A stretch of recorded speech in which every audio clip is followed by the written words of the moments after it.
What's up, you creepy fucks, and welcome to the Let's Talk Horror Channel podcast, and welcome to the Creep Zone, where we have very honest, very in-depth, unrated, unfiltered conversations about something from the world of horror. I'm pretty sure every time I start an episode, that changes. I don't know, I'm pretty sure, but either way, I'll get there in the end. I'll figure it all out. And today, we are talking about something that is a little bit different to what I normally do. Like, if you look at all the episodes that I've done so far, yeah, there's an array of some of the bigger films, some of the smaller films, some of the independent films.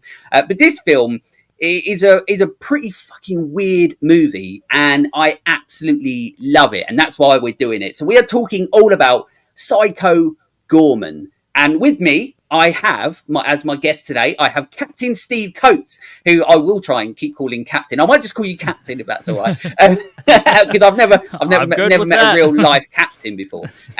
We got Captain. Captain Coates should be in quotations. Yeah, that's it. From the Bucket of Chum podcast. How the absolute devil are you?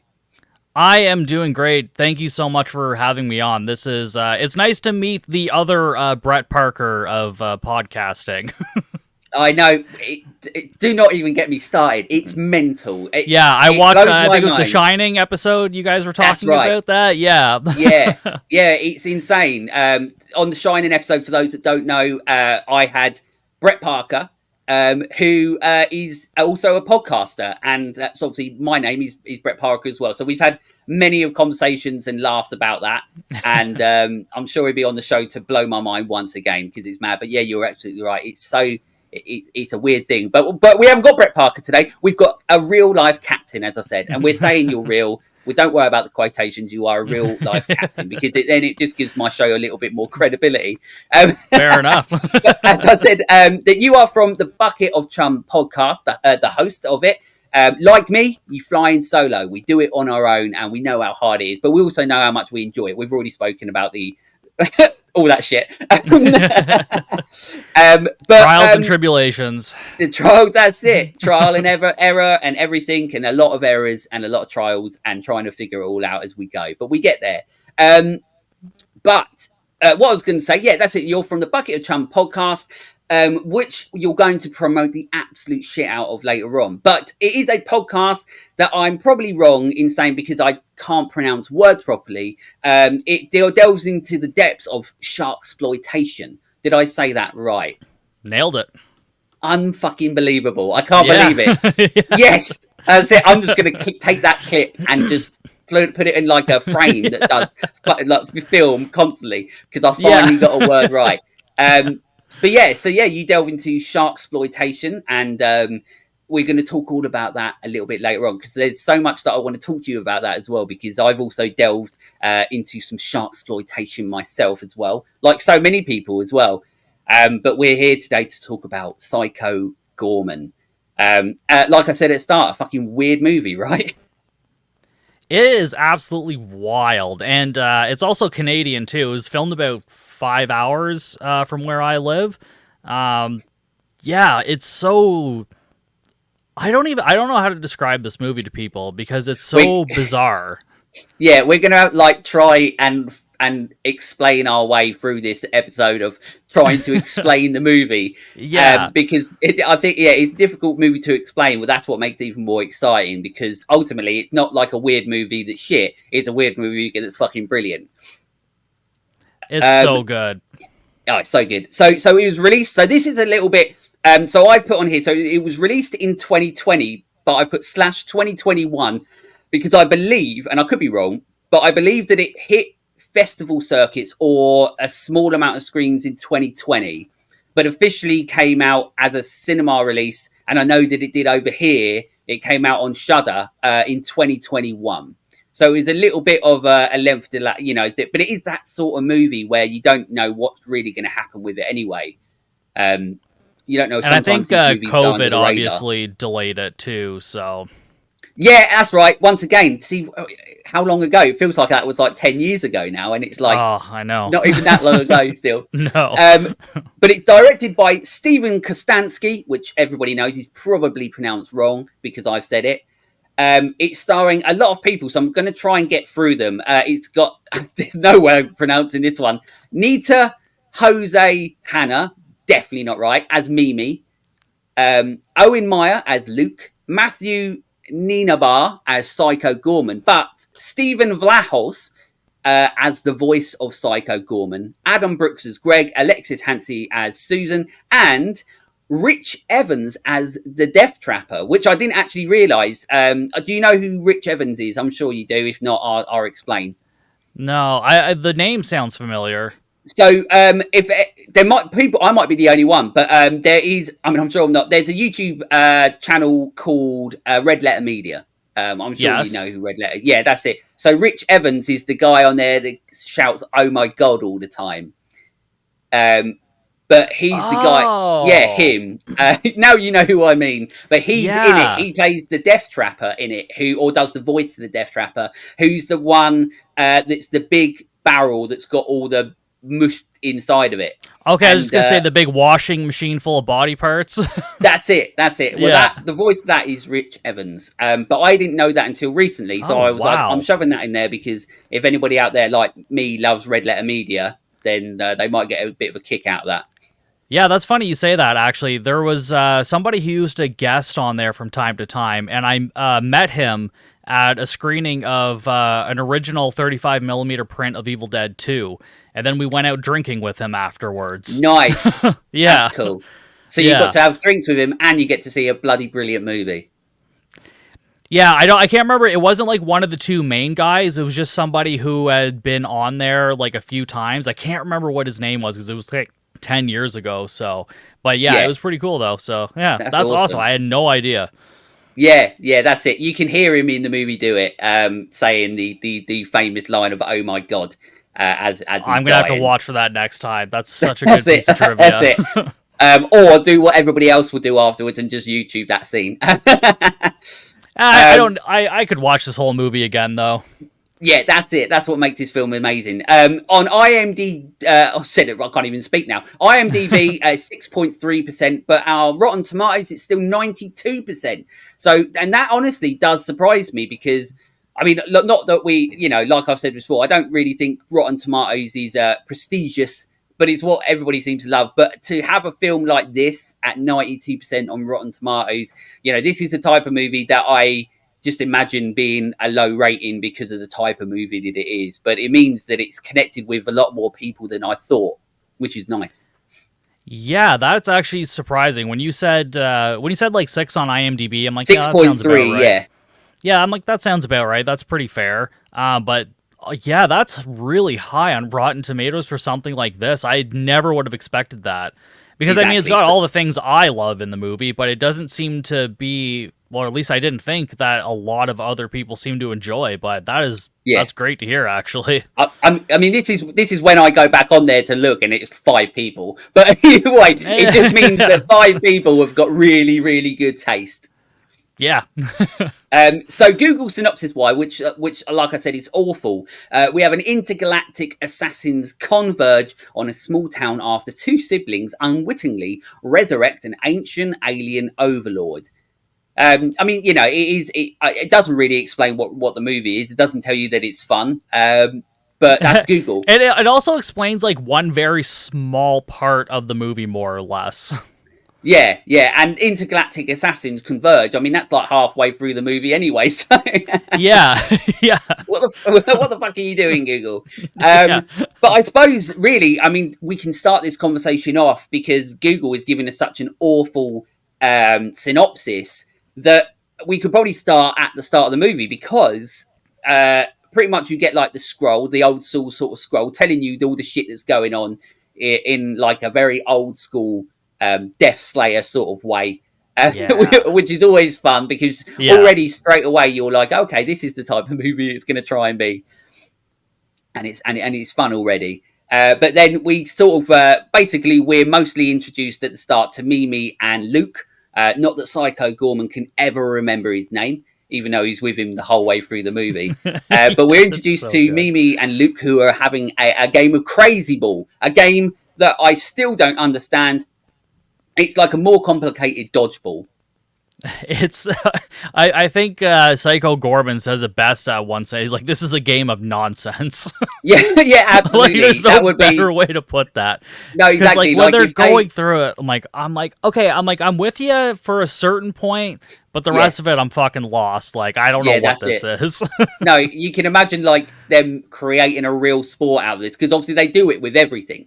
So they create a real sport of this, and that would literally be the tagline, like the game of nonsense or something like that Yeah. on the and you know. But yeah, it's a game that I don't really understand. But as they're playing Crazy Ball, they stumble upon this gem. Can't remember what it's called, but you'll probably remember what it's called. But it's a gem, a glowing bright pink gem, quite like our I don't background. remember the name of the gems or some of the characters because No, it's same. so like 80s nonsense sci-fi, which is like Yeah, part of the charm of this movie. Like, don't get me wrong. yeah.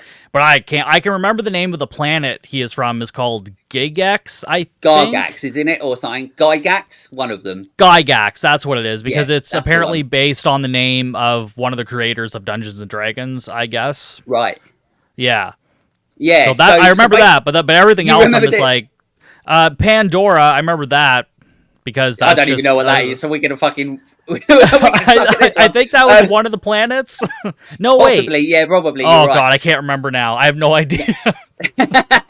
So yeah, we're introduced to these characters.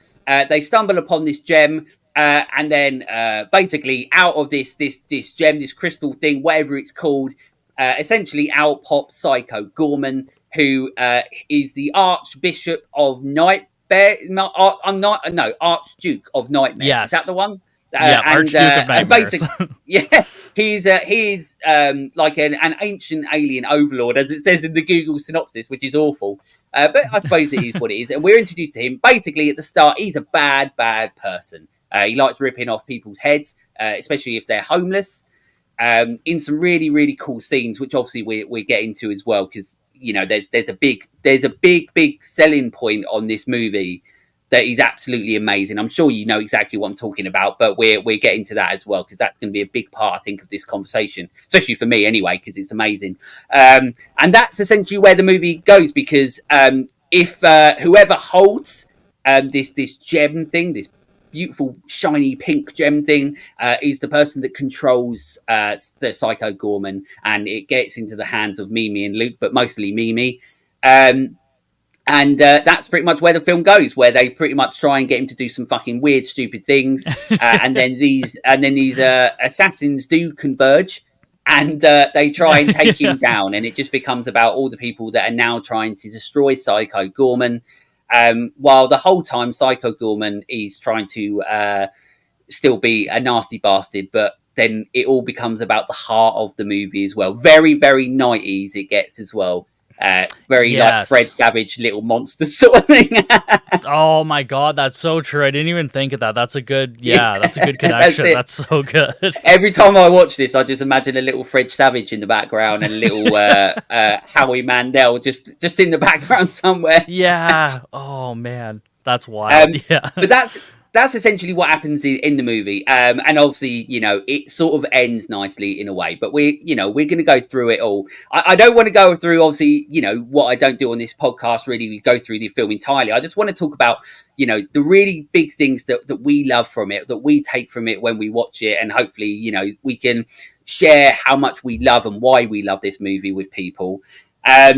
So one of the things I would say, and one of the things that I start quite often with, is the characters in this movie.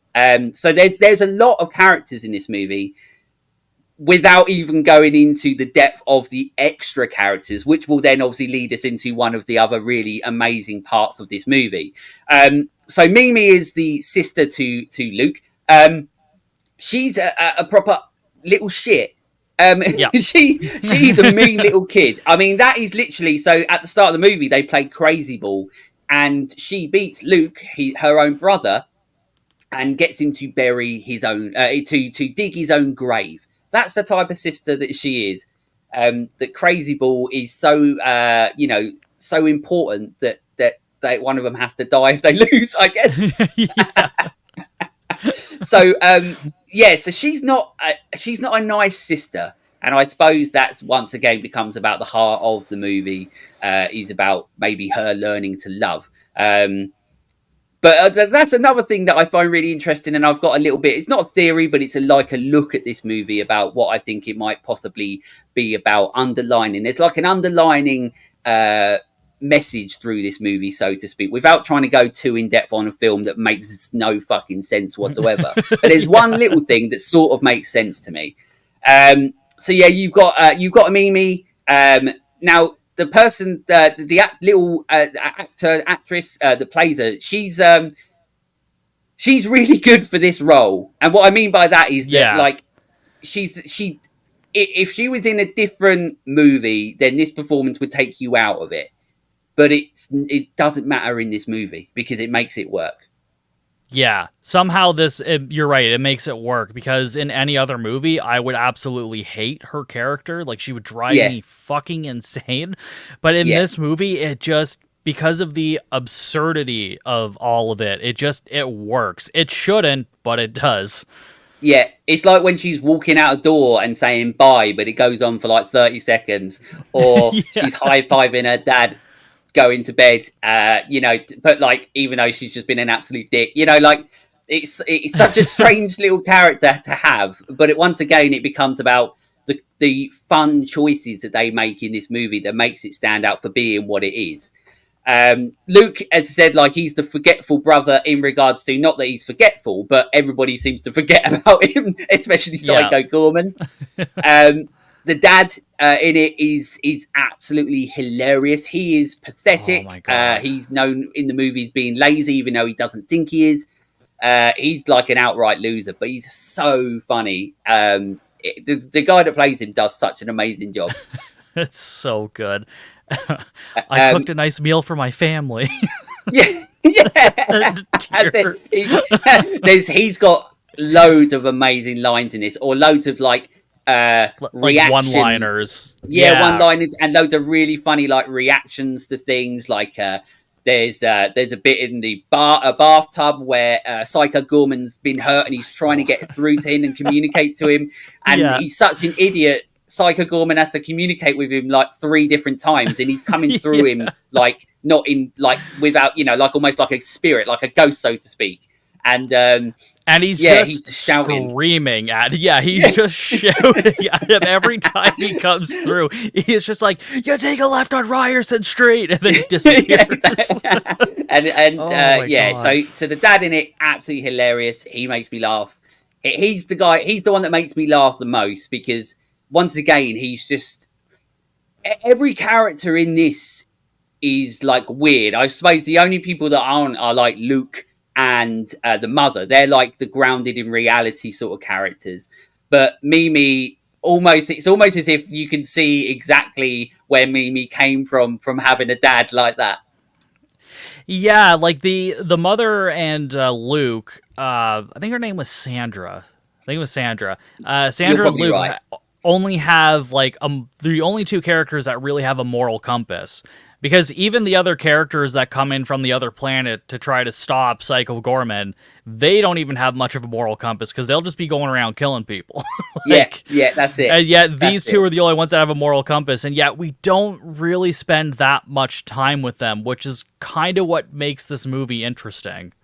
Yeah, that's it. It doesn't.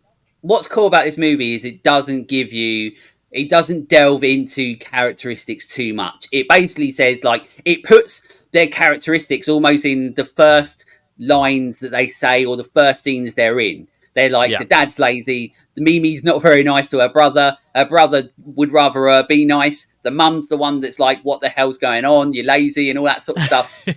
So everyone, and Psycho Goreman, his introduction, like I've already said, he's killing some thief homeless people in some horrible ways, and it does a really good job at introducing characters straight away, so you understand who they are and what journey you're on with them, rather than going into it throughout the movies in like, so there's more, because otherwise then you're like, oh, well, I don't really care, like I just want to see the shit that's happening.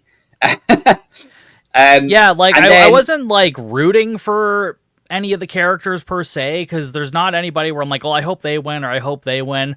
it's just something like you're just along for the ride. It's just like a Yeah. fun story. It's just like, what's gonna happen next? What are they doing? Well, this doesn't Yeah, make any exactly. sense, but it's fine. I love it. Yeah, and that's what's great about it. And you're exactly right. You're glued to this film because it becomes about what happens next, and it's not to do with like the mystery, like we've already spoken about before. Not like one of these movies now where like you're glued from the start because of the mystery, but then you're bored shitless. But then you've got to wait to the end to find out what happens. The exciting thing about this movie is it's so weird, it's so off ball and off kilter, and so mental that you're excited to see what comes next because you don't know how it's going to happen or what it's going to be like. I mean, there's literally a scene within it where Luke ends up having a dream, and Psycho Goreman goes into his dream, which is obviously a nightmare where Luke is literally in a bed where these like zombie things are coming out the ground, and they're like, "Oh, when does this end?" And he's just like, "Oh, you know, when you wake up," and they're just left standing there, and it's hilarious at the same time. But Yeah, that and just he sort of comes rips out one of of the nowhere. heads off. Like he just rips one of the zombies' heads off and then just like throws it to another one for Yeah, like yeah, no that's it. apparent reason. Like there's no reason for it. He just goes and does it, and it's just like, wait, what? Yeah, that's it. And that's what I love about this film. They literally they at the start of the movie, they essentially say this is what's happening. Everything else, you know, just get ready for what else happens. Like there's no rules to this movie. It's just absolute chaos. Yeah. And that's what's exciting about it. That's what makes you get more excited about what comes next. But yeah, I mean, back with characters, that's just like the core group of the family. Then you've got like a friend that gets turned into some sort of meat brain monster thing, Oh which my is fucking god. mental. Once again, Mimi being a dick because she fancies this kid, and because he says something or whatever or does something, I can't remember, or he wants to go home, she gets Psycho Gorman to turn him into this thing, and it's so weird looking, and it also like atomically doesn't make like any sense whatsoever. No. But it's just But it's funny. so It's so good. funny. Yeah. Yeah, so she's like, yeah, she fancies this Alistair kid, Yeah, but he wants to just play video games with Luke or whatever. And I guess she's also they also have a conversation. The mother's like, if you're not nice to your brother, he's gonna like not want to spend time with you. And that's yeah, basically what ends up happening.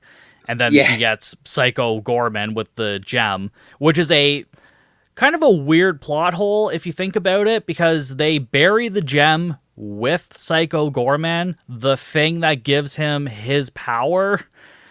yeah, yeah. You're right. Yeah, yeah. Like, It's one of those I'm like, things that it they doesn't like. make any sense, but I'm You like, can I don't imagine them care. sitting down.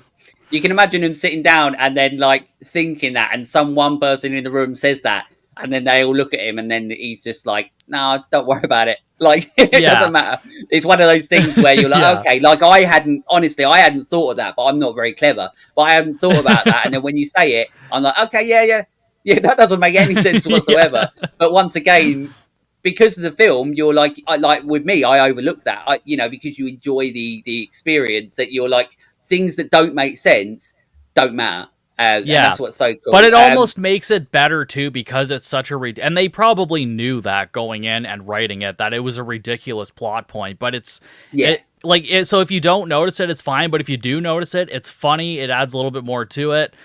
And yeah, and the fact that the little girl managed to open it by pressing it randomly, because then they have yeah, that yeah. Pick up conversation with at the council, like, yeah, boop, boop, boop, boop, and it's like, yeah, I did it myself. Yeah, I don't know who could have broken into it. It must have been a mastermind. And then it just Yeah, cuts back to Mimi like being a bitch. yeah, that's it. And then once again, you go on from that character. Then it ends up being they're playing a game of crazy ball, and then the cops turn up, and then we get like some Oh, fucking insane melting man where Psycho Gorman, who is dressed as Sam Neill's character from Jurassic Park. yeah, Once again, look, listen, if you haven't seen this movie, you can tell by already it's weird. If you have, then you know exactly what I'm on about. But dressed as like Sam Neill characters from Jurassic Park, which is hilarious. And he's got like the little neckerchief thing, and it's so yeah, funny. And he turns one of these cops into like melting skin style, like almost like it reminds me of like street trash, like that sort of yeah. stuff, like trauma, street trash, that sort of stuff. And turns this cop into it. And once again, that he then becomes a character rather than him just being like there and gone. He becomes a character. He ends up following them. He's got a gun. He's constantly trying to shoot himself. He's constantly like writing notes to Mimi saying "kill me" or something like that. Please kill me. Yeah, that's it. And apparently this character, his name is Biocop, I guess. And from listening to the director's commentary, I don't know exactly where he's from, but I think he might have been from like a comic book that they wrote or maybe a short they did or something. Yeah. Because I remember him saying that everybody wanted this Biocop to have his own movie. So he's like, well, here it is. He kind of got his own movie. So yeah, he's in it. I can't remember exactly where, but that's pretty cool. Yeah, exactly. Yeah, it's cool. It's cool when you can draw from your own source material for characters, and you're like, oh, okay, well, I've got this one. I could throw this in there for a little bit of fun. But then once again, you get his character, and then you get more characters because these assassins actually turn up. Like I said, Rich Evans is one of them. You've got another one that's almost like a witch one. You've got one that feels a bit like a Mortal Kombat character with it's like all bronzed. You've got loads of them, and then you've got the Templar or whatever they're fucking called, where you've got the leader of this Templar who's in this really cool looking, almost evangelical sort of robot sort of suit. Really fucking cool, all white, looks amazing. And then you've got all these other I think ones her name is Pandora. Table. Yes, that's where the Pandora is. That's where the Pandora is. All right, sorry, that was bothering me. Now I got it. Now you got it. That's it. You reminded me because I couldn't probably remember. And then you've got around this table of these people that are trying to get Psycho Goreman destroyed by these assassins. You've got even more characters. You've got one that looks like a snake. You've got one that's got like a weird shaped head. And then my favourite one, who's my favourite character of the movie, is there's one that's in like basically a brain face. Yes. That's got like a glass case over its head. But it's like a puppet. So they keep on making it do like the weirdest fucking face where it keeps on going in on itself. It's like a bit like, it reminds me of something like in the Muppets. Yeah. And it sort of goes in on itself. And every time it does that face, I'm in stitches. Yeah. I don't know that character's name, but I absolutely love it. It's like, so good. I was hoping they'd do like figures of like different characters, and then I would love to have like a figure of that character because it's so funny. It's absolutely amazing. But like I said, there's so many characters in this movie.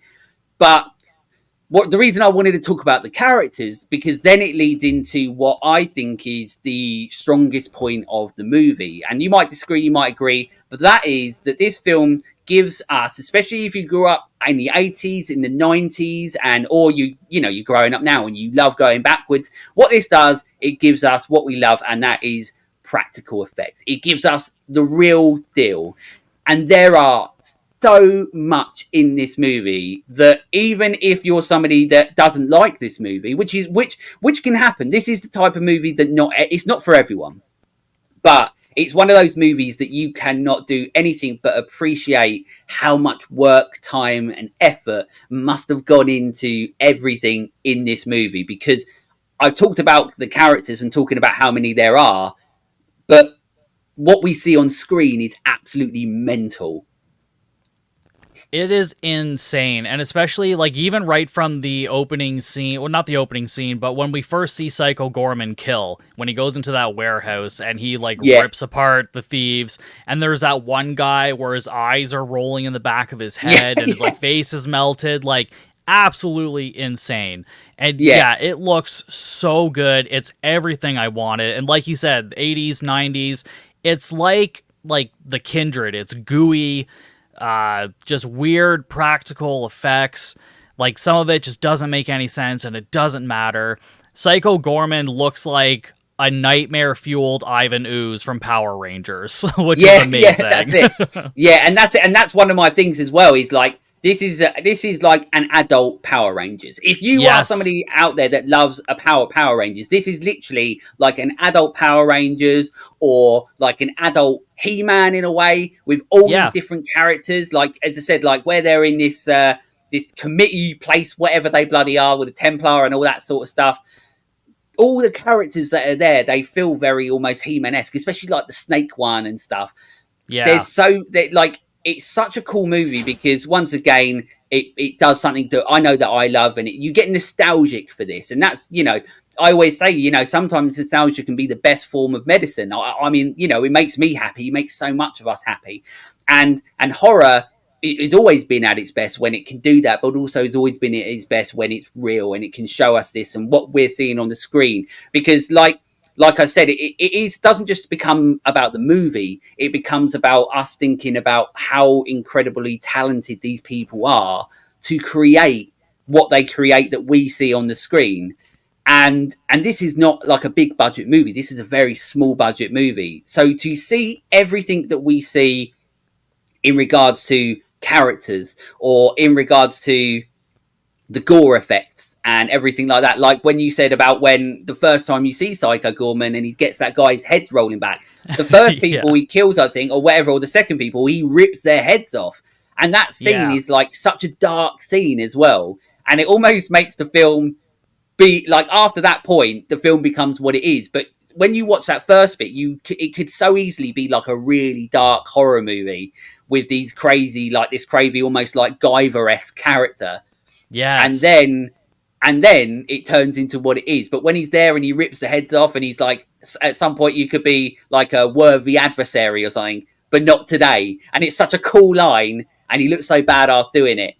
But then the movie becomes what it is, and that's insane. But this movie, and as I said, this is something that I know, like I talk a lot about, but the practical effects in this movie are incredible, and it just takes you back. It takes you back to those sort of movies. It's so good. Yeah, it is it's so nostalgic, like you said, because the everything like 95% of what you see is practical. There's some green screen effects here and there, some CGI, which even the director did in like his bedroom from time to Yeah, time. Like that's how low budget this is. And don't let the fact that it's Canadian throw you off. I know sometimes Canadian movies get kind of a bad rap. But this director's also done Leprechaun Returns. I didn't know how many movies of his I actually owned.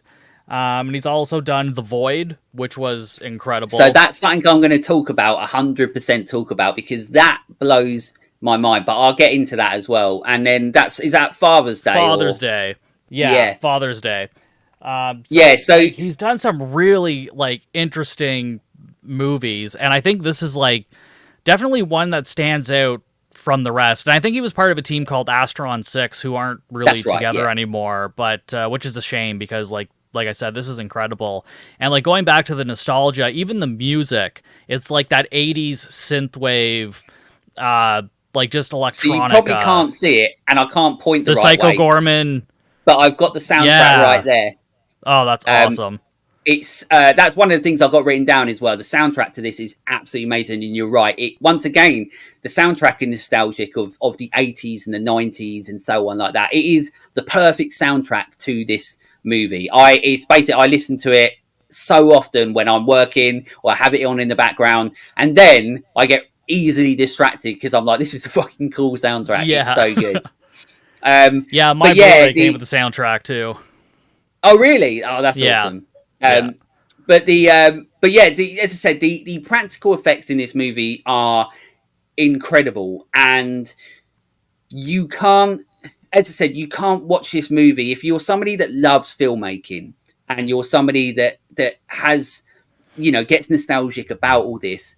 That you can't watch a film like this and be so impressed by the end of it that you're like, that is absolutely mental, that a movie on a small budget like this can achieve what it achieved, and yet still we're in this world of big budget CGI that doesn't give us what we want. And yet there's so much charm to this movie because of, not just because of the movie itself, but because of how we know the blood, sweat, and tears that must have gone into this, and the sleepless nights, and the stress, and the fights, and probably everything to create this movie. Um, yeah, it's insane. It blows my mind, this movie, and once again, it adds another layer to why this is such a huge accomplishment for a movie, not just in regards to like enjoying it. It's mental. Yeah, like you said, the passion behind it, and that's something I talk about a lot. I know people are going to hate it that I mentioned this movie again, but Monkey Man from Dev Patel, that's a movie where, again, the passion behind the camera comes through. I just did an episode for Patreon for Crabs, a movie from 2022, I believe, and again, very low budget, but they managed to I would compare it to Psycho Goreman. It has like the same kind of feel to it. It's got that like nostalgia feel. Um but yeah, like the passion behind it comes through so well, and like that's one of the things that sells me on this movie. And I think where some people might not enjoy it as much is like when you mentioned earlier how this could turn out to be a very dark movie when you see that shot of him like ripping the two heads off. I think some people will be like, oh, okay, this is going to be a dark movie, and then they don't get that. So I think if Yeah. you know going into it, it's not necessarily a dark movie. It's comedy, but it's like gory comedy. Uh, yeah, it's a hard one to explain, but it's not necessarily a dark movie, but goddamn is it fun. Yeah, exactly. This is one of those movies that by talking about it, you're not spoiling anything because there's nothing to spoil about it. But what they Yeah. but when you're talking about it, especially if you're talking about it and it's to somebody that hasn't seen it, like you're rightly saying that if you expect something going into this movie, then you might not like it and as much. But if you're told, like we're saying, this film is weird, it's mental, it's chaos. You won't know what to expect from this movie if you go in with that open mindset. And then also, if you love practical effects, you love amazing soundtrack, loads of cool characters, then you open your mind to that, and then you hopefully will take from it like what we do, because it doesn't make any sense and it doesn't matter. That's the one of the main things for this movie. But from the characters, then you get obviously the practical effects and the amazing soundtrack. One of the things that you can't sort of not talk about is that the blend of this is being able to have a director behind it that is able to create the look of the movie. And the look of the movie, once again, is fantastic. There's, you can always tell a director that understands technical filmmaking by the smaller moments in movies. And this is one of those movies because there's even shots where Mimi and Luke are just walking down the road, but the film looks better than what a lot of big budget movies look, even in the smaller moments like that. And I think one of the big amazing achievements of this movie is not just obviously said the practical effects and the characters and the movie itself, is the lighting. The lighting in this movie is absolutely fantastic because Stephen Coates obviously understands filmmaking on a technical level, where when he needs to use the light and the natural light and hasn't got these big rigs of lights and stuff, he's using it and he understands how to film that. But when he's in those spaces that are dark, or he's trying to add this sort of vibe to what Psycho Goreman, like you were saying earlier, where it's got that sort of 80s, 90s sort of neon aesthetic vibe, that once again makes you think of nostalgia and stuff. I mean, literally, we've got pink lights behind us because of Yeah. like things like that. But but Psycho Goreman, like as I said, the lighting in this movie is one of those things that I always take away from it. Going, do you know what? Like they did a fantastic job in lighting the scenes in this movie, and how the lighting in this movie is a good thing for the scenes. Like it adds to the scenes of what it's trying to do. If it's trying to be a scene that's a little bit more sinister, they do that. If it's if it's a scene about a conversational piece, then rather than having these crazy lights and stuff and you're more focused on that, it doesn't have any. And I that's what I love about this movie, is that this becomes like this is one of those movies that I really enjoy talking about because there's layers to it. It's like you were saying earlier about a different film and how it sort of reminds you of that, and how you've covered like Crabs and stuff recently. We recently did Chud. Now Chud is like a Yes. proper like old school 80s horror B movie that could so easily be a piece of shit. And we see so many of these piece of shit movies, but there's something to Chud, and a lot of that is down to on a technical level and them understanding it, and also the characters, the people that are playing those characters. They're 100% in on it. They're not playing it up. They're not being stupid. They're in on it. Everybody thought were trying to make the best possible film they could with like no budget. And it really shows in a movie like that, where that type of movie, you could talk about it and go, this is just shit. But it's not. There's charm to it. There's something to it. And that's what this movie is like as well, where there's so many layers to this movie when you start peeling them back. When you watch this movie, you're like, this is, if you're like us, that is, and you don't think it's shit, then you're like, this is a fantastic movie.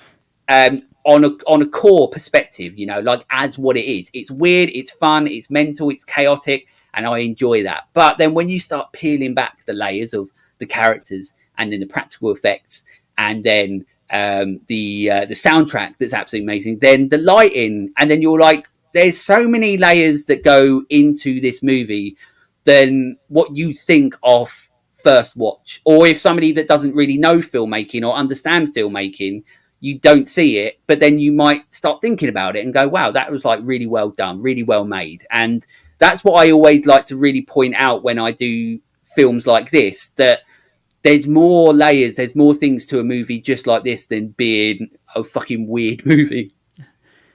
Yeah, there is more to it than just like a random movie. This movie could have very easily turned out to be a piece of shit. Like, if you had put a different filmmaker behind the camera, somebody who didn't care, even if you had some of the actors that didn't give a shit, it would have changed the whole dynamic of this movie, and it would not play off very well.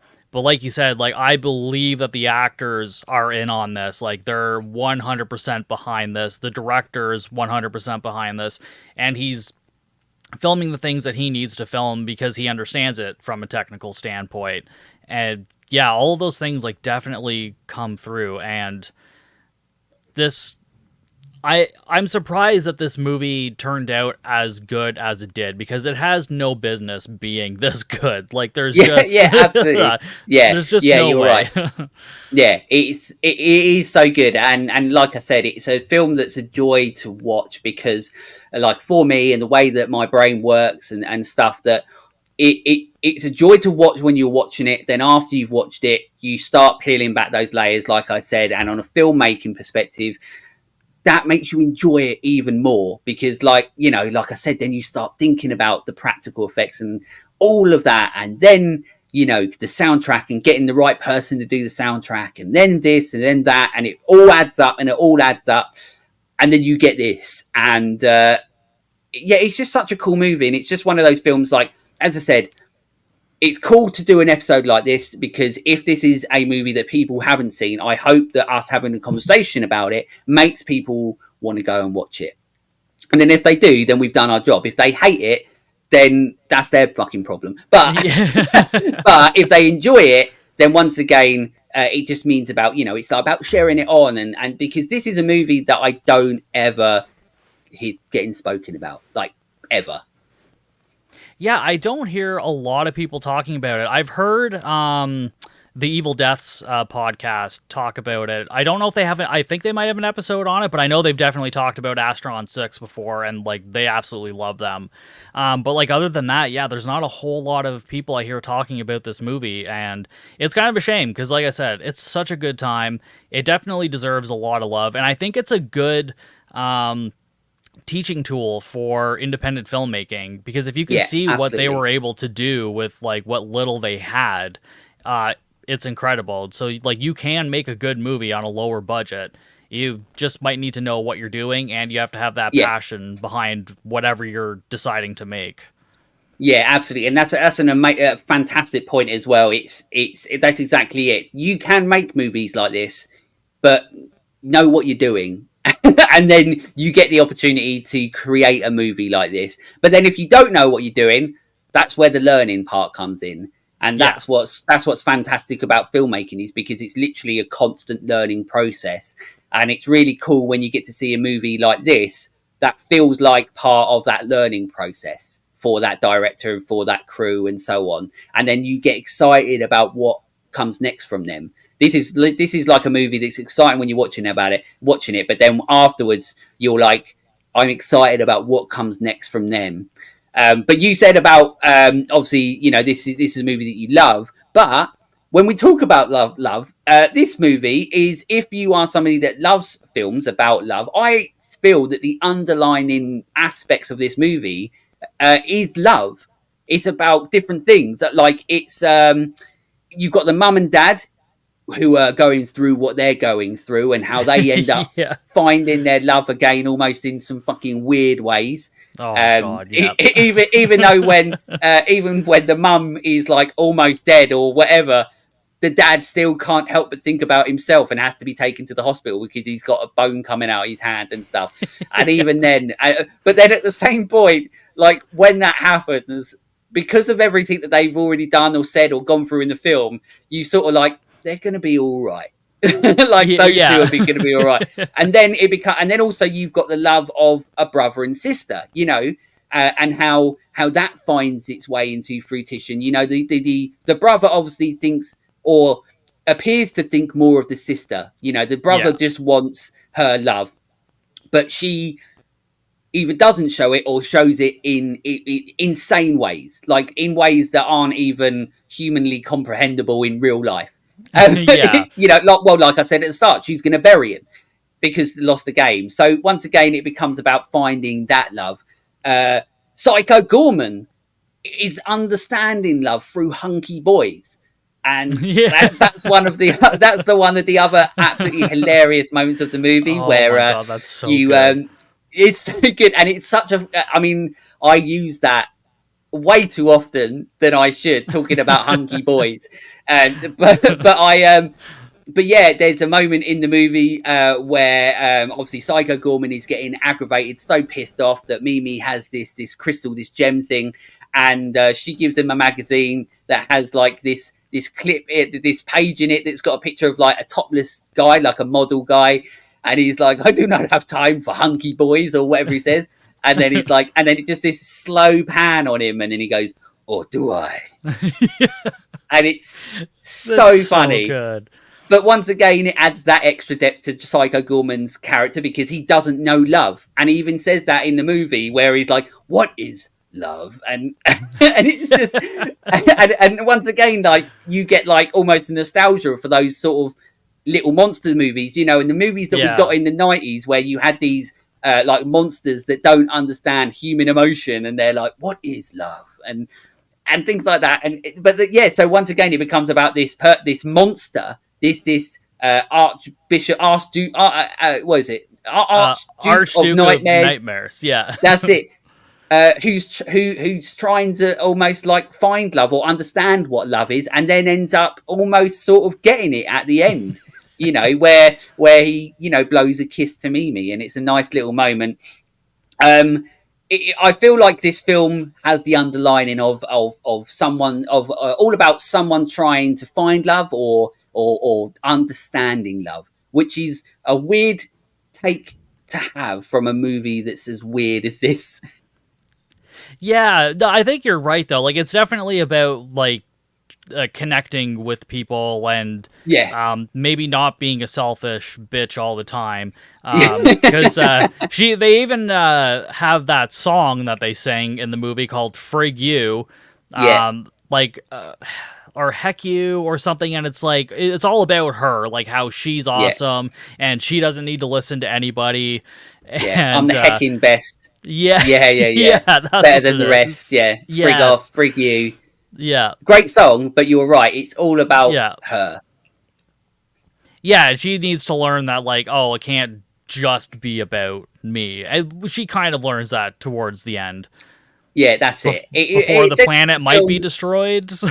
Yeah, exactly. It's essentially a happy ending that's not a happy ending. You know, for the family, it's a happy ending. They get to survive, and the deal is that they get to, you know, with Psycho Goreman, he won't kill him. And Psycho Goreman, I feel, has found friendship within them, and especially within Mimi and Luke, who he never remembers his name, and that's always hilarious because Luke is just like, so good. I've been here like the whole time. Like, how do you not know my name? Every single time he doesn't, and he sort of finds friendship, he finds love, but then goes off through his little portal thing to go and destroy somewhere else on Earth. And then, like blasting some town away. That's it, and then becomes a giant purple monster on the news report, destroying Oh, everything yes. while they're there just like living the dream. Like we're all right because he's not going to kill us Yeah. because he's our friend. Um, yeah, it's such a weird, super fun movie, and yeah, it's just weird. Just talking about it now, you start thinking about it and thinking about Yeah. scenes in the movie, and then you just start thinking to yourself, how how did they make a movie like this and still make it work? Like it's insane. Yeah. It is literally like it is very similar to like the old school programs like Power Rangers we got. So many of those just didn't make any sense, but yet it was just on, and then you watched it and you're like, yeah, that works.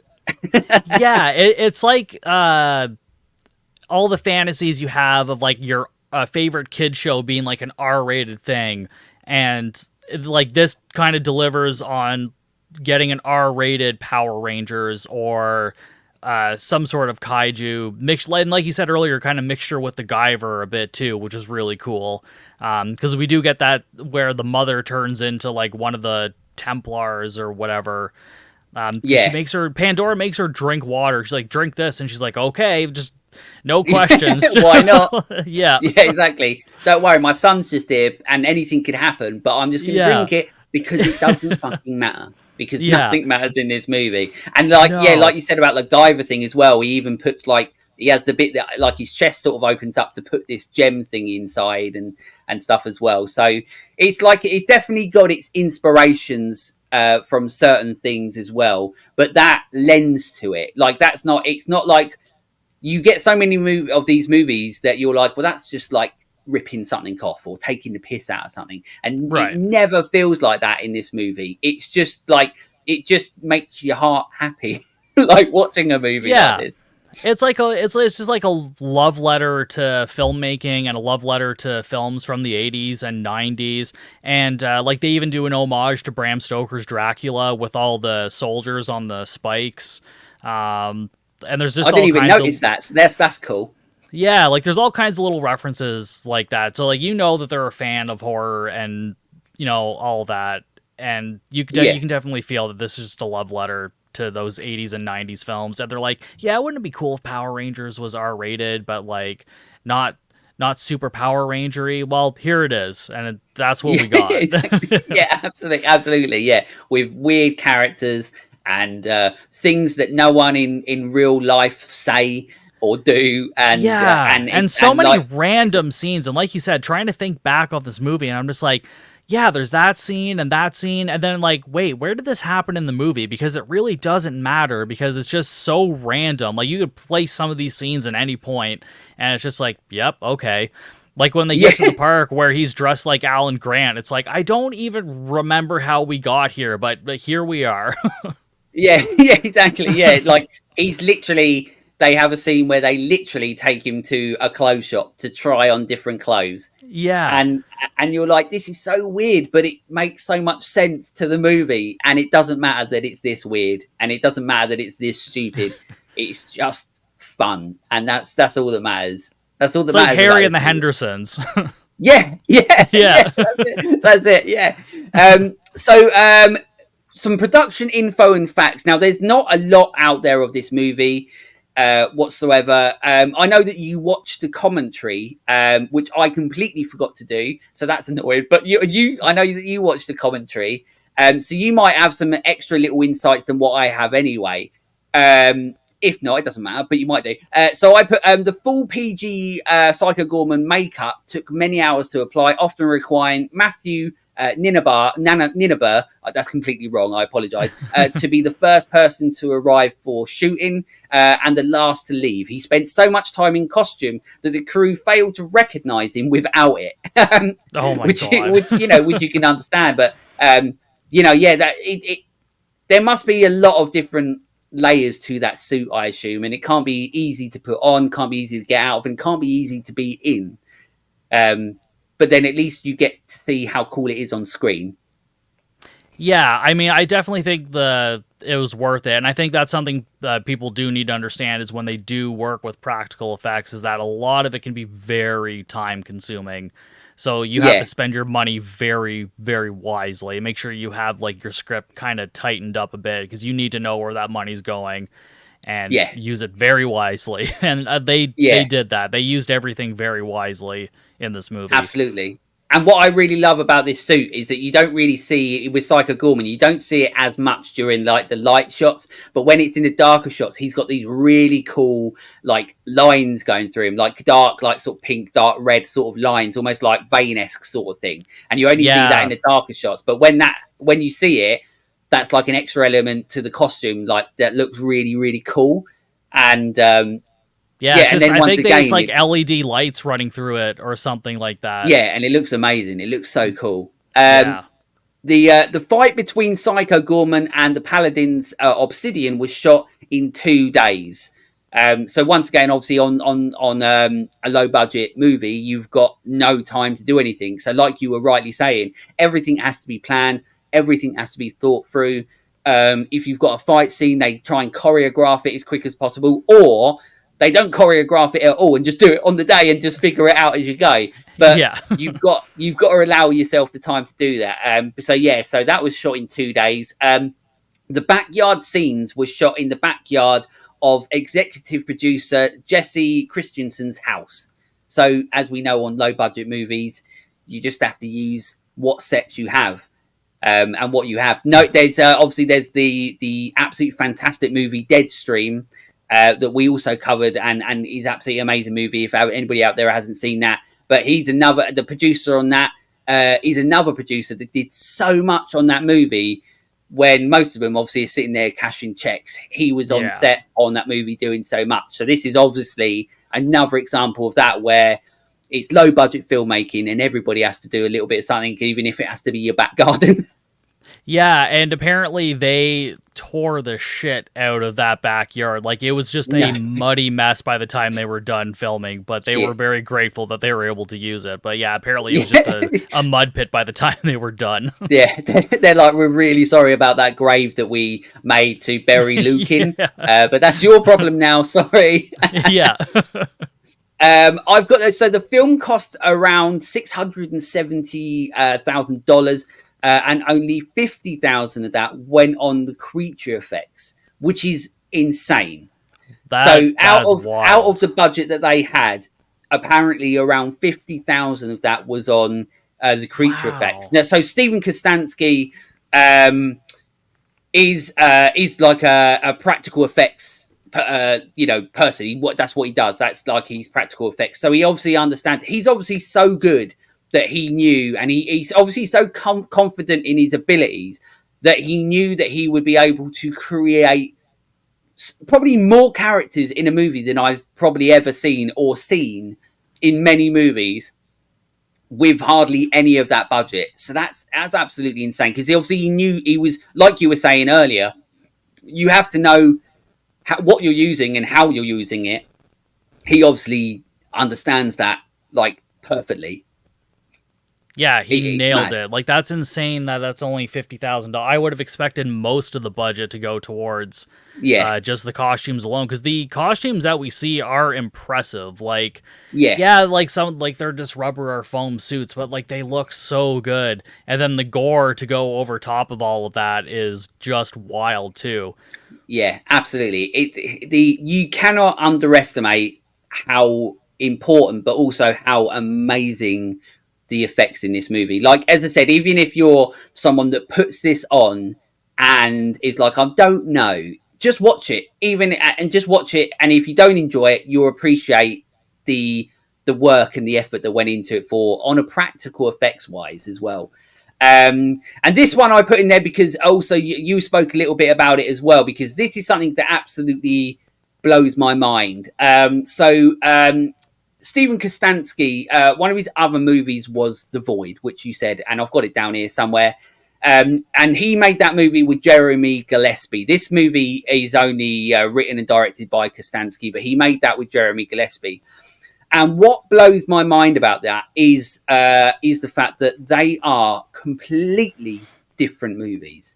The Void is pure tension, dread, terror, fear, John Carpenter style that turns into Clive Barker Hellraiser style.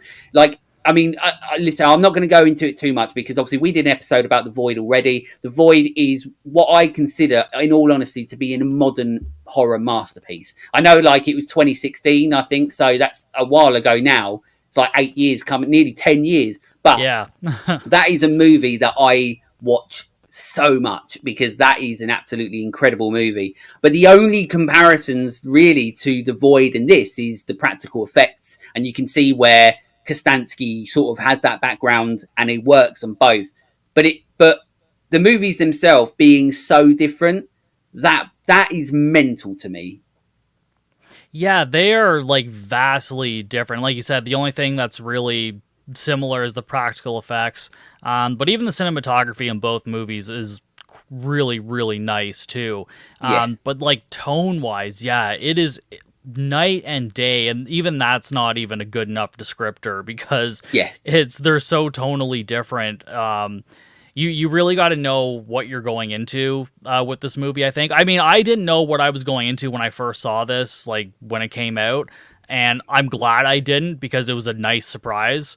But I think some people, if you're put off by it the first time you watch it, maybe rewatch it knowing what you're gonna get, and you might appreciate it a little bit more, I think. Because there's a lot to like about this movie. Yeah, well, when this came out, when I do, because every year I try and do like the Let's Talk Horror Awards, so to speak. And this one for because I put it in obviously 2021, but this was my favorite movie of 2021, and I gave it my favorite movie of the year. I love it that much. Nice. Because it just, as I said, like throughout this, it just lends to what I love about not just movies, because I love movies that are what they are and unapologetic. You know, this film is unapologetically Psycho Goreman. It isn't trying to be anything else. It just is what it is. But also then, like I said, you peel back the layers of the technical aspect of it, and then that is a huge part of what I love about movies and horror. You know, I've said this a million times, but horror, to me personally, is always going to be the most important genre to movies on a technical level, because so much is founded through horror that gets put into other genres of movies. I mean, you look at some of the earliest movies to use fly cams and steady cams were horrors. And because of that, and because of the iconography that created, they start using it everywhere else. Practical effects are pretty much always created through horror, and then it filters into anything else if it needs it. So horror is so important to cinema in general I feel that once again, because horror is always understated, always underestimated, never gets the credit it deserves, which is why I love fucking talking about it and trying to share that, you know, the technical aspect of filmmaking is something that I love to try and share on, because like I've said throughout this, and like you said, if this isn't a movie for you, there's no denying the ability that went into it, and you can't deny how incredible and how important that is. And this movie is a really prime example of why I love talking about movies like this, because like I said, it's unapologetically what it is, but it also, you get to peel back the layers of filmmaking on a very small budget and then go, how did they achieve what they achieved? And that's insane. Yeah, I wouldn't even know how to begin planning a movie out like this with that budget, and I don't know, and it's incredible. And like I said, it's a Canadian film too, which is amazing that we have some awesome movies like this. I mean, all the movies they've done, I guess, are technically Canadian, but yeah, it's incredible. Like I can't say enough good things about this movie. It's just a fun time, and it's not even something like, if you've seen it once, you can throw it on in the background when you're doing stuff around the house and just watch over, and there's just going to be something weird happening on the screen. And I like throwing movies on like that when I'm doing stuff around the house and whatnot. You just look over and you're just like, what's going on? And it's like, oh, there's all kinds of blood and shit. Oh, cool. Okay. Oh, that washing machine's talking? That's different. Yeah, absolutely. Yeah. Yeah, I mean, I was going to go into like overall thoughts on the movie, but you've pretty much nailed it, and you've pretty much said it. Overall, I mean, have you got anything that you'd like to add about the movie? I don't know. Just everything about this movie works. And like I've said a million times, I'm sure in this episode, like nothing about this movie should work. Like the music shouldn't be as good as it is. The cinematography shouldn't be as good as it is. The gore effects have no business being as good as they are. Yeah. If you're someone that likes gore, though, practical gore, this movie does deliver on that quite a bit. So you can watch that. That is awesome. And because that's something that's lacking from a lot of the shark movies I watch, is there's no fucking gore in any of them. I'm like, I just want some blood. Like, just give me some blood in the water at least. That's not CG. But that's asking a lot, apparently. Yeah, apparently so, yeah. Which is crazy because now that I know that they spend $50,000 on the effects for this movie, I have a lot of questions about other movies I've seen. Where did that money go, and what did they spend it on? Yeah, yeah. I mean, most of the time they probably went on Hulk Hogan's daughter. True. Yeah. Good point. She seems to be in every shark movie. Yeah, I can think of like 3 off the top of my head right now. So yeah, exactly. Yeah. She's exclusive. That's in her contract. She's only in shark movies. Yeah. But yeah, you're right. I mean, there's not really much I can add in regards to overall thoughts for me, apart from everything that I've said. I think through our conversation, you can tell how much we truly love this film. We champion this movie, and we hope that anybody that watches this is there with us, and say like, look, yeah, we get it. We're the same as you. We love this movie. But also, if you're somebody that watches this and haven't seen the movie, and like you're saying, if you are somebody that loves nostalgia, who doesn't? It makes you feel good. If you love great soundtracks, if you love amazing technical filmmaking, and then on top of that, amazing practical effects, like some of the best that you will see from incredibly talented people, then this is a movie for you. And it's absolutely amazing. I know over here in the UK, it is actually one of the films very rarely that got a physical release, which was nice. Not everything over in the UK gets a physical release, but we actually got one. And it is available on Shudder to watch. I don't know where you are, whether it's available to watch. I know at one point it was on Shudder. It's also been on Tubi over here as well, so you can probably find it there. I do have a physical copy from Raven Banner, which is a Canadian company. They release some great stuff, but yeah, if you like physical media, this is definitely one worth picking up for sure. Yeah, absolutely. It's we've said it all. We've said it all in this. And the one thing that I do want to ask, because I always ask this of my guests, if you can think of one, because I said at the start, because honestly, I'm going to struggle still. Your favorite scene in the movie? Yeah, so I one came into mind, and it's just a very small moment. It's not even a full scene, but we get that council of weird characters sitting around the table watching a hologram of Psycho Goreman. I think it's maybe towards the end where he's killing Pandora and he's eating her. And then one of the guys is trying to cover the robot brain. The brain eyes. guys. He's like trying to cover his eyes. Just that moment is just so weird and unnecessary. Like this little brain thing doesn't. Yeah. Okay. and as he does it, the little brain person thing does the face thing again, where he folds his face on himself again. Yeah, that's a fantastic scene. Yeah, and there's also like the scene in that where they've got a gun as well, haven't they? And oh my god, they're like, well, we have a plan B. Yeah, that's it. So that's a great.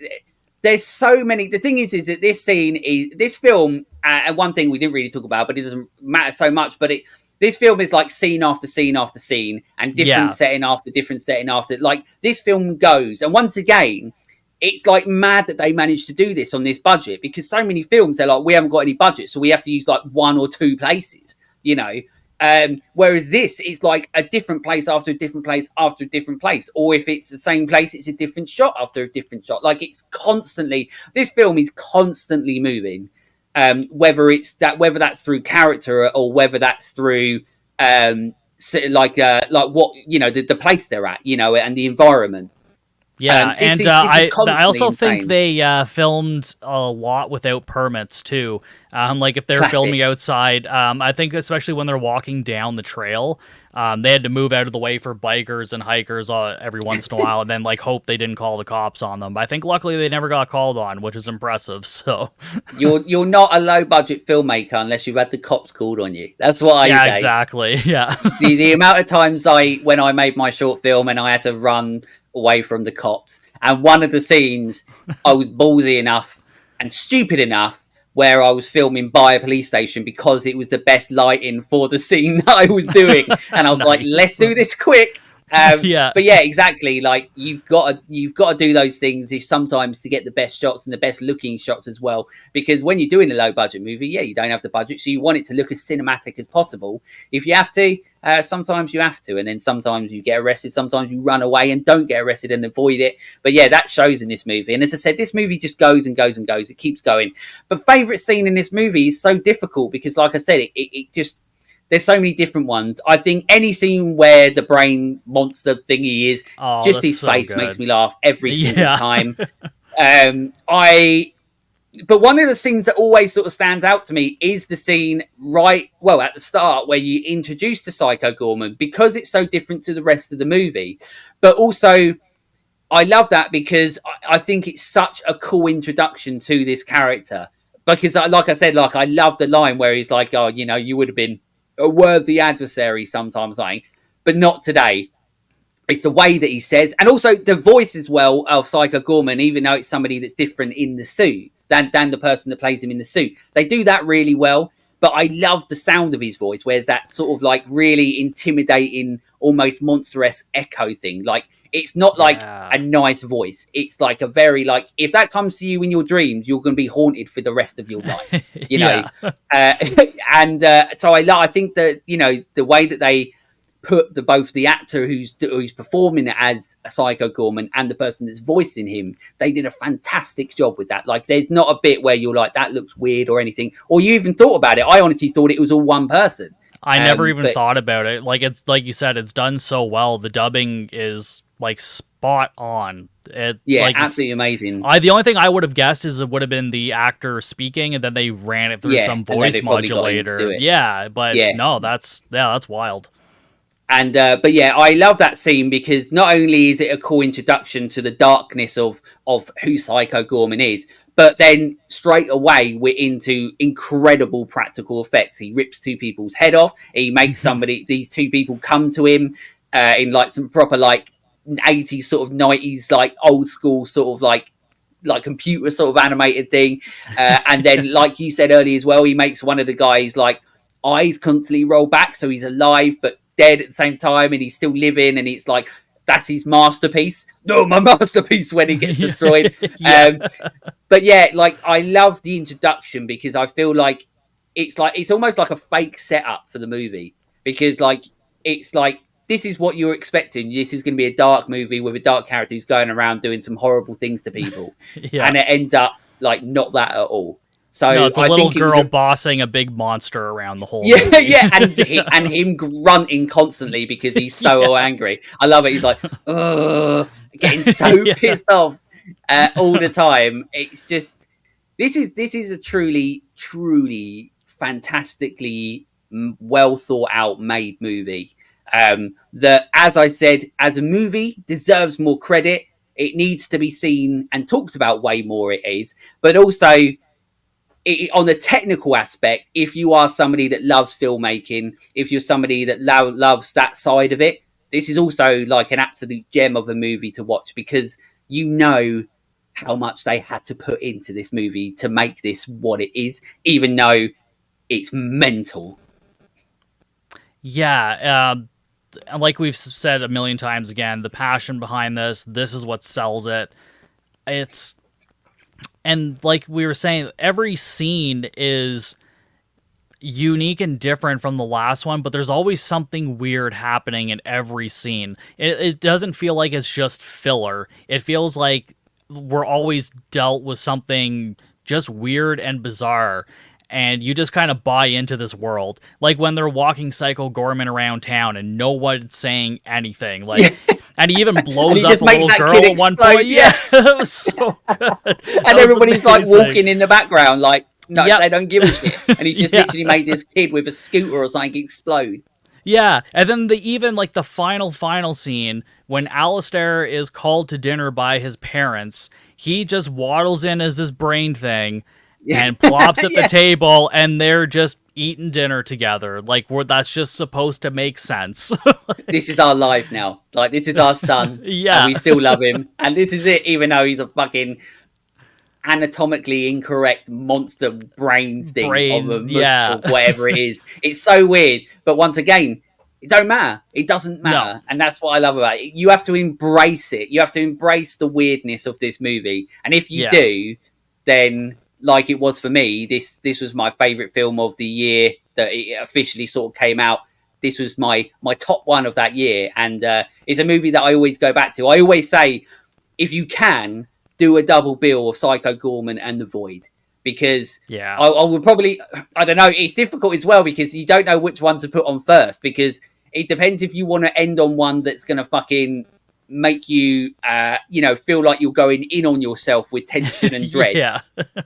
Or you want to end on something light-hearted with this one. Take your pick, really. That's what I say to people. But I always urge people that it's really cool to do a double bill of both, knowing that they're made essentially by the same person, but so different that it blows my mind that you wouldn't ever think that the same person has touched either of the movies, like, separately. It's everyone just double bill Psycho Goreman and The Void, and then you've completed life as far as I'm concerned.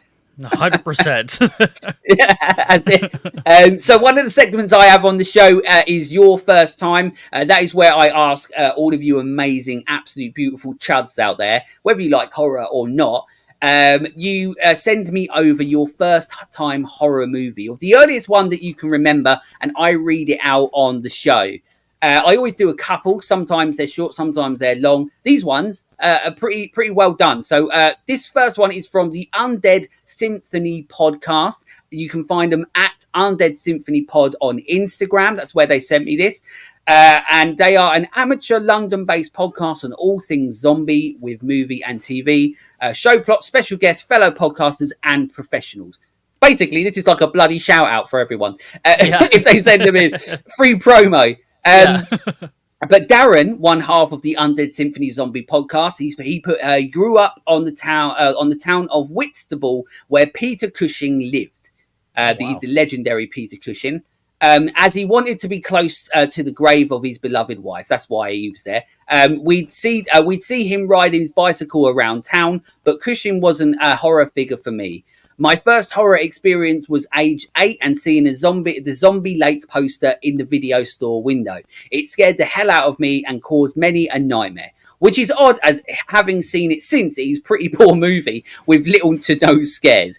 I think we scored a 3 out of 10. Clearly an 8-year-old me had a very fertile imagination.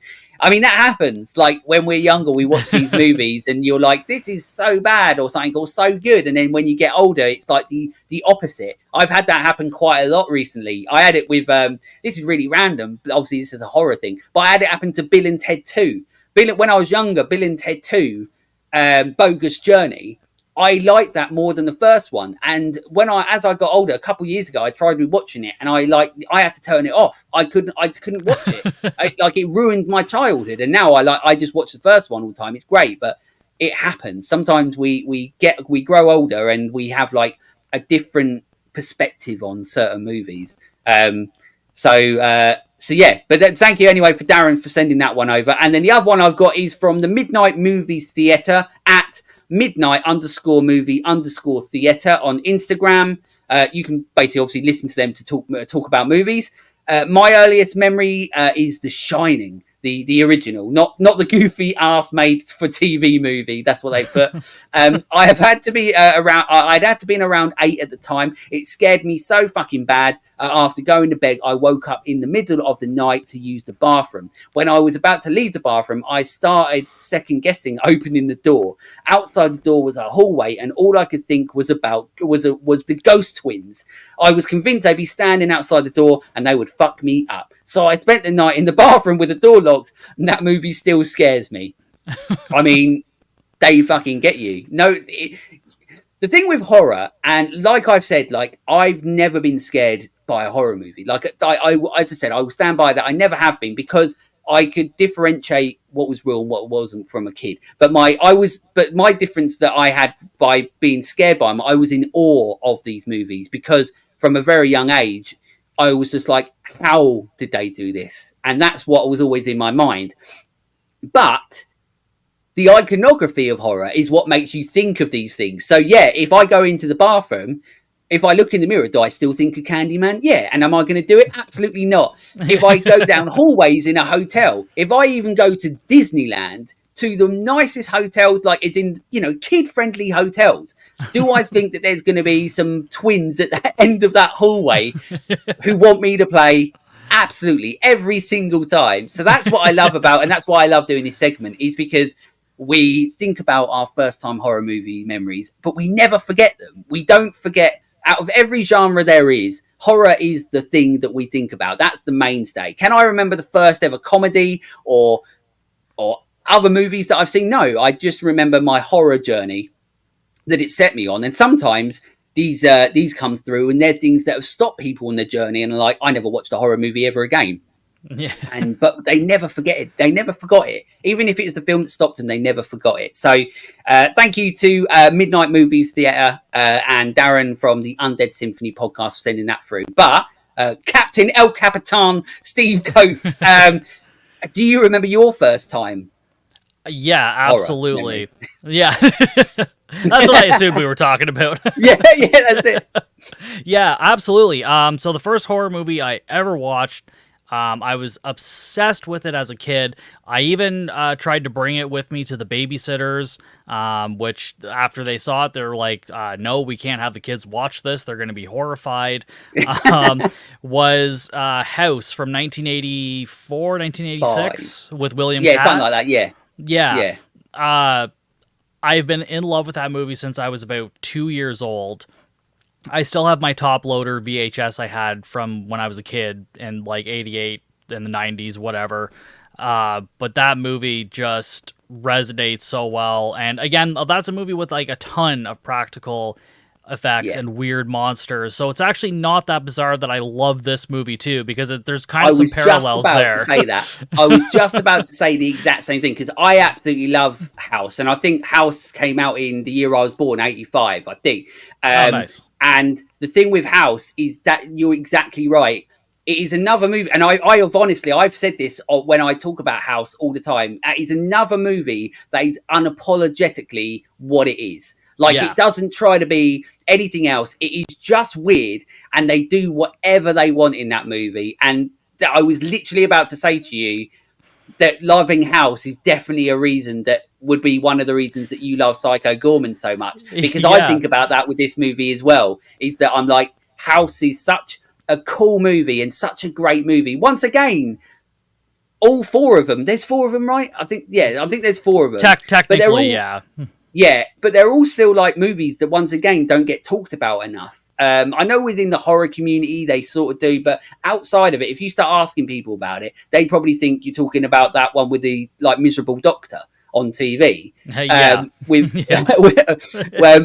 But they're great movies, and like you said, like that movie House is great. It's unapologetically weird, and that is like one of the things that now, all these years later, a film like Psycho Goreman comes out and you love it, and films like House have like sort of prepared you for the weirdness. Yeah, Yeah, I never actually realized that before because, like House, the logic and the rules of everything don't really make any sense. They don't No. follow any sort of set rules. Like, things come back to life, there's creatures for some reason, but at the end, it's just his old Vietnam buddy haunting him.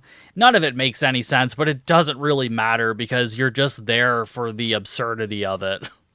Yeah, and that's once again leaks into why I love horror, because it doesn't matter what movie, it doesn't matter what subgenre within this genre is. I mean, this, as I said, look, this is a genre with subgenres in it, which is mental, and that goes to show how complex it is and how incredible this genre is. But the fact that we have films where we get to watch something that makes no sense, but yet still we're like in awe of the technical aspect of these movies. Like House is another one. Technical aspect of those movies. They look great. Practical effects are amazing. Fun music. These movies are great. And horror has everything. It has something for everyone. If you want to watch a film that makes you miserable, of course you can watch one. I don't. I like watching fun ones. But but you can watch. I mean, I say I like watching fun ones, but The Void is not a fun movie. But it's fun in regards to a technical aspect. Like I'm in awe when I watch movies like The Void. I'm in awe when I watch movies like Psycho Goreman, because I understand what goes into creating what we see on the screen. And House, like you said, like, you know, and that was your first memory, that's one of them. But like I said, can I remember mine? That's the irony of doing this. I can't really remember anything about my one. So, Yeah. so that's why I always say, if anybody ever asks me, I'm like, don't know. Yeah. I don't know. That's it. But there we go. So that is everything about Psycho Goreman. That is some first time horror movie memories. Now, Steve is, I still called you Steve now. Sorry, I should have called you Captain. It's now time for you to promote the absolute shit out of Bucket of Chum. Yeah, again, like, thank you so much for having me. This was an absolute blast, and it was nice to not talk about a shark movie for once, and something that was actually good. But yeah, speaking of shark movies, that's pretty much all I talk about on my podcast. I take a comedic look at just the bizarre world of sharksploitation movies. I mean, there's movies out there like Cocaine Shark, Noah's Shark, Virus Shark, Sharks of the Corn. You name it, there's a shark movie out there about it. Shark Encounters of the Third Kind. And if that's not your type of movie, it doesn't matter. I go through the plot, so it's all spoilers, but I go through a plot point and I laugh about it. And even when I'm absolutely ripping a movie apart, I always try to make sure that people know, if you made a movie, you have my appreciation. Even if that movie is a sack of shit, you get like a half a star for at least making a movie, for putting in some effort. Yeah, you're absolutely right. Absolutely. I love that you said that, because once again, the filmmaking side of it, I always say that. Doesn't matter if I think your film is a janky piece of shit, you made a fucking movie, and that is all that matters. But carry on. Sorry. Impressive. No worries. But I mean, that's impressive in itself. So I just like people to know that. Like, I rag on movies a lot, but I also do have a love for some of these movies. Like, there's a few episodes that, like, I just go all in on a movie and I gush over it. And maybe some people wouldn't if they watched it, but compared to some of the other things I watched, some of them are pretty good. So exactly. So it's a weekly podcast, usually released on Thursdays. I also do video, so I am on YouTube right now. I'm also doing kind of like what you do with trailer reacts and that sort of thing too. So I have videos like that. I also have a Patreon, patreon.com/bucket of chum.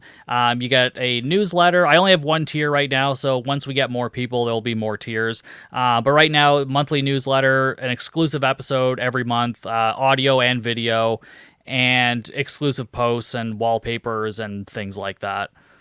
And I think that's Awesome. And I love I was going to say to you that, like I said before we were recording, that I've had my own sort of journey through shark exploitation a little bit, because there was a period where me and my partner basically had almost Sci-Fi Channel on just repeat constantly.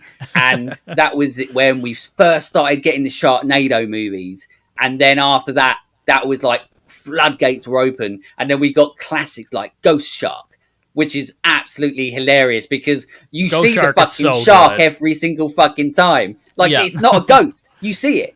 And it Yeah. comes out fire hydrants, it comes out puddles. It's amazing. If you've never seen Ghost Shark, you're in for a wild time. Will you like Yeah. it? Probably not, but it's hilarious. And then you've also got, I think the first one might have even been two-headed shark attack with Hulk Hogan's daughter, and then now they're probably up to like 8-headed shark attack. I don't know. Yeah, so they're up to 6. There's been talks of doing 7-headed shark attack, but they haven't Blimey. pulled the trigger yet. But 2-headed shark attack was the first episode I ever did.